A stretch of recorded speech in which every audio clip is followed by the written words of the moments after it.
மற்றவங்களோட வீக்னஸ் தான் உங்களோட ஸ்ட்ரென்த் அப்படின்னு திருவள்ளுவர் சொல்றாரு. புரியலையே என்னன்னு நினைக்கிறீங்களா? Hello guys, this is your அண்டர்ஸ் Vidya. Welcome to 153rd video.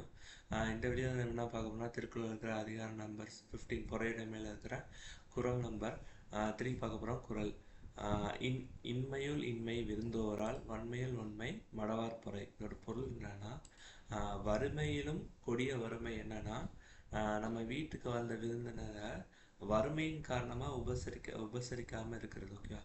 அப்போனா என்ன சொல்கிறாங்கன்னா, நீங்கள் வறுமையில் இருந்தாலும் உங்களால் முடிஞ்சது அட்லீஸ்ட் தண்ணியாவது கொடுக்கலாங்க குடிக்க. ஸோ அப்படி கொடுக்கணும். ஓகேவா? இது சொல்கிறார். அடுத்து என்ன சொல்கிறாருன்னா,